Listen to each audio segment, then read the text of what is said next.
गुलाबी रंग, ये देखते ही या सुनते ही आपके मन में आया होगा कि ये लड़कियों का कलर है। आपने अक्सर ये लोगों को बोलते हुए भी सुना होगा कि गुलाबी रंग ये तो लड़कियों का कलर है। लड़कियों को गुलाबी रंग पसंद हो या ना हो, ये स्टेरियोटाइप हमेशा से बना हुआ है कि उन्हें गुलाबी रंग ही पसंद आएगा। गुलाबी रंग के अलग अलग शेड्स को फेमिनिज्म से जोड़कर भी देखा जाता है और अधिकतर बड़ी चीजों को महिलाओं से जोड़ने के लिए भी गुलाबी रंग का ही महत्व बताया जाता है। लेकिन आखिर ऐसा क्यों? क्या कभी आपने सोचने की कोशिश की है कि आखिर गुलाबी रंग ही क्यों इस तरह से चुना गया है? तो चलिए गुलाबी रंग के इतिहास को जानते हैं। ये जितनी अनोखी है उतनी खराब भी। किताब में इतिहासकार वैलेरी स्टील ने काफी कुछ बताया है जो इस रंग के इतिहास की एक झलक को दिखलाता है। वैलेरी के मुताबिक मॉडर्न पिंक रंग का फैशन में समागमन 18वीं सदी से ही रहा है और ये उस दौर में रॉयल महिलाओं के वार्डरोब में होता था। इसे फ्रेंच हाई फैशन से भी जोड़ा गया था और इसे फीमेल सेक्सुअलिटी का प्रतीक भी माना गया। 1758 की painting Madame de Pompadour at her toilet में पिंक के फैशन में समागमन अलग से ही देखने को मिलता है।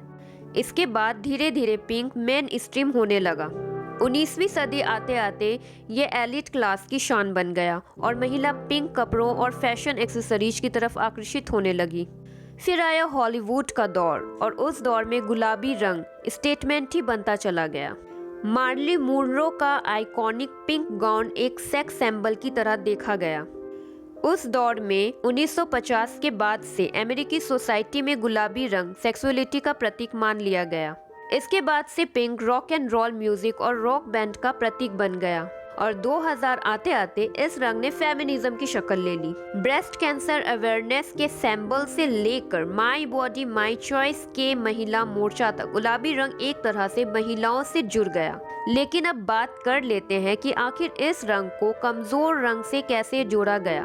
पिंक को कमजोरी का प्रतीक भी माना जाता है और इसे सॉफ्ट रंग कहा जाता है। लेकिन क्या आपको पता है कि ऐसा क्यों?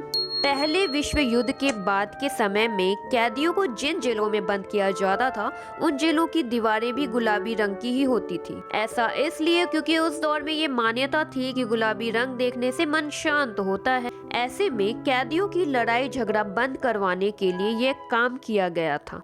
गुलाबी रंग का एक इतिहास नाजी वार से भी जुड़ा हुआ है। उस समय यहूदी बंदियों को पीले रंग के बैच दिए जाते थे ताकि उन्हें अलग से पहचाना जा सके। लेकिन इसके साथ ही गे और लेस्बियन या अलग सेक्सुअलिटी वाले लोगों को पिंक रंग का बैच दिया जाता था। उस समय से गुलाबी रंग को कमजोरी का प्रतीक मान लिया गया। हिटलर के दौरान पिंक रंग के बैच वाले लोगों को सबसे निचला माना जाता था और उन्हें अलग तरह से प्रताड़ित किया जाता था।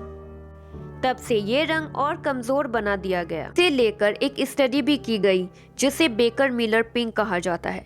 यह एक खास तरह की पिंक टोन के लिए था जिसे लेकर यह माना जाता था कि यह गुस्सा, एग्रेशन और हिंसक व्यवहार को कम करता है। इससे ना सिर्फ ताकत घटती है बल्कि डलनेस भी आती है। बस फिर क्या था, गुलाबी रंग और ज्यादा कमजोर समझा जाने लगा और धीरे धीरे ये महिलाओं से भी जुड़ता चला गया। तो ये था गुलाबी रंग का इतिहास। क्या आपको इसके बारे में पहले से पता था?